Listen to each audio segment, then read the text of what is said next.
Hello there, welcome back to another episode of the Vintage Collection QUICKSHOTS series. Yes, this is another one. This is VC72. Yeah, let's keep them going. I want to do a couple in a row. I don't want to just come back to this series and then abandon it. No, I've got loads I want to get through. If you are new around here, please do check. I'll leave a link in the description to this series on my channel, Only One Kenobi. I'm going through the entire vintage collection, or have been for this year, 2019, all the way through.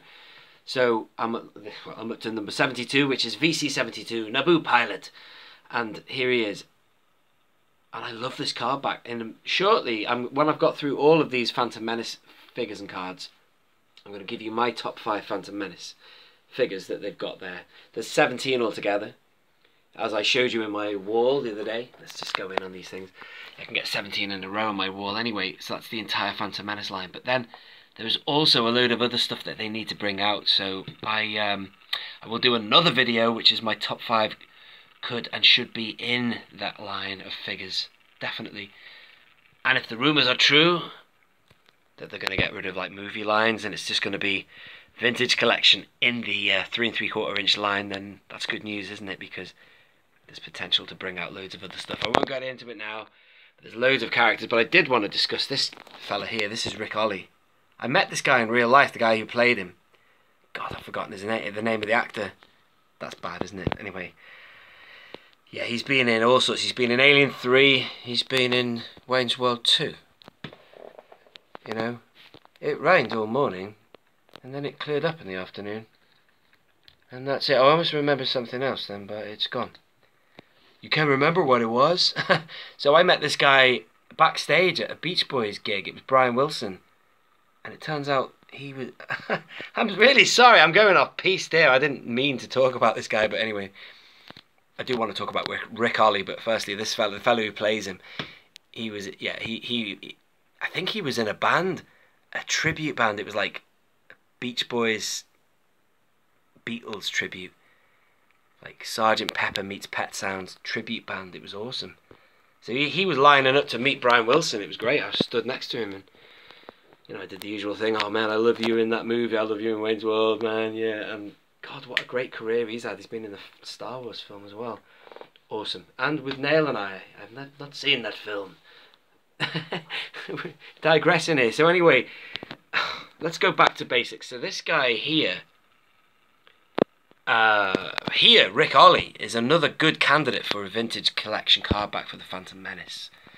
But the ironic thing is, he was in the Discover the Force line, which was where a ton of Phantom Menace characters were released.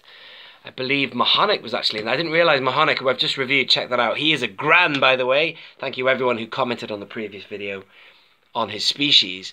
But a dude in the comments, I've forgotten specifically who you were, man. I'm really sorry. I was going to have a look now. Give you a shout out. Delvin Sec got back and said that it was a gran, and somebody else, a guy Colin, a dude called Colin did as well. But anyway, somebody said that Mahonic was released in the Discover the Force line.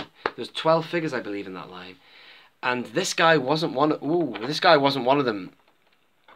I think Aura Singh was in that line as well, but Rick Ollie was. Now Rick Ollie came just like this guy with the coat, the overcoat. So my thought was this, that I don't know what head sculpt they used of Rick Ollie, but he is... I'm going down the route of talking about what they need in the Phantom Menace line now, clearly. But yeah, Rick Ollie is a good potential. I don't know if he was super articulated or not in the Discover the Force line, let me know. But anyway, let's go back to this guy now. This is just a generic pilot, and the other thing I love about this card back and this figure is that it's one of the first figures I clocked in public that was vintage collection. So I was in a Forbidden Planet. I know exactly where I was, in Liverpool. I was just looking in there, to be honest. At that point, I hadn't really got back into collecting much, and I didn't have many figures to my name. But I was in there, and I immediately clocked this package in. If you remember when I was talking about the A-wing pilot, I beg your pardon, the B-wing pilot. Was it the B? Yeah, you know, Kian Farlander. I remember seeing that and thinking, bloody hell, I know that pilot. I totally clocked what it was. It was just a modern interpretation of a classic style. But then all these Phantom Menace figures were just out at that time. So that was about, say, late 2012. I've just moved back from... No, it wasn't late 2012. It was possibly late 2011. No, it can't have been. These are 2012. It must have been in 2012, sorry. Anyway, going all around the houses. So I saw them and I just thought, wow. I think I got a bit thrown by the Kenner. I thought, it's not Hasbro. So Kenner, I knew it was obviously Kenner from the back in the day. But I thought, well, what's going on here? Is this a separate chain of figure makers? And they... But then obviously I put two and two together in subsequent years and realised it's all Hasbro. But the first thing that hit me was the detail, and the soft goods it's just there, isn't it? Loads of them have soft goods in this line. Sidious does, for example. Something about the soft goods just sort of screams out old Kenner as well, because a lot of the ones in the Return of the Jedi line back in the 80s had soft goods. But these were particularly well done. And the thing about this guy's soft goods is the coat looks really big. But that's a good thing, because I remember the pilots in Phantom Menace, you see them, and just that's a really good shot of one there. Just coming back in on the card here now. They look really posh, don't they, with their kind of like... They look like classic sort of steampunk kind of aviators. Tally-ho! That sort of thing, you know. With their long kind of not max, but you know what I mean, long coats. Brilliant. Look at that. That's such a vintage look. That kind of like the Rocketeer, that sort of style, you know. Chitty chitty bang bang. That's what I mean by what I said about steampunk, you know. That's that kind of thing. That's what Lucas wanted, isn't it, really? You know, he wanted it to look like not mass produced, especially for the vehicles, the ships that these guys pilot, which I wouldn't mind that vehicle now. Since, as you know, I've been accumulating a lot of vehicles, I wouldn't mind a Phantom Menace Naboo Nubian Starfighter. That would be quite nice, that. But he wanted the whole thing to look like sleek, class, like loads of vintage ships that were just a handful of them, you know, protecting the planet. Built for style, not for mass production, is what they wanted, as opposed to the Empire, where everything's grey and blocky and horrible looking, industrial. So look at this. Look how great he looks. And I presume that when you take his coat off, I'm doing a full review here. Beautiful articulation, by the way. Yeah, look at that. Can you see? So I reckon Rick Ollie is kind of almost a bit of a kit bash of something old, and they've put it on this body here. But that would be cool, Rick Ollie on a Star Wars card, just for the sake of having the card. That'd be awesome. Let's have a look at him without the helmet off. Do you know what? I wished I had more of this guy, because he's quite good for kit. He would be good, not kit bashing. He would be good for what's the word? Head swapping. I've done a lot of head swapping with the Naboo Royal Guard. I've head swapped him several times because he's quite a cheap figure to acquire. So I've done a lot of head swapping with him. This guy could be really good as well. Like, for example, I've got Imperial Navy commanders coming out my ass.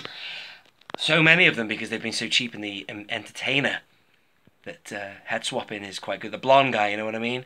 You could probably swap his head with him, probably. I don't know if it fits or not. It depends on the size of the ball joint. So what have we got on the back of the card?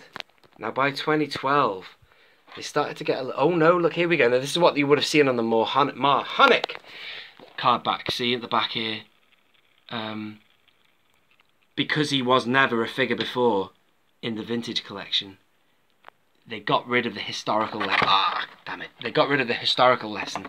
Usually they show you a picture of the first ever release of, you know, the figure itself, but now they're just showing you that, yeah, Phantom Menace 99. In fact, is he the first ever release of this guy? I don't know. Usually they say never before as a figure, but he might have been released. I don't know. Not sure. Whatever. Doesn't matter. But it's a nice... I like the card back because of this. I love the fire effect there. The pyrotechnics going off, and it's just... It sort of links to the movie very nicely, and you know... They all look like, when they're climbing in the ships, they all look like they're going to get shot. Like, keep your head down, buddy. Anyway, that's awesome. So there you go. If you have enjoyed this video, I always forget to say, but do hit the like button and leave your thoughts and comments on the Naboo Pilot. And I wouldn't mind picking up another one loose. That would be really cool, that, because I'd put him inside, I'd do a bit of head swapping, and I'd put him inside a Naboo Starfighter. I'm going to go to Echo Base live this weekend coming up, so that's something to keep an eye out for. There's lots of good stuff there. Alright then, thank you very much for watching. This has been Only One Kenobi. Only one.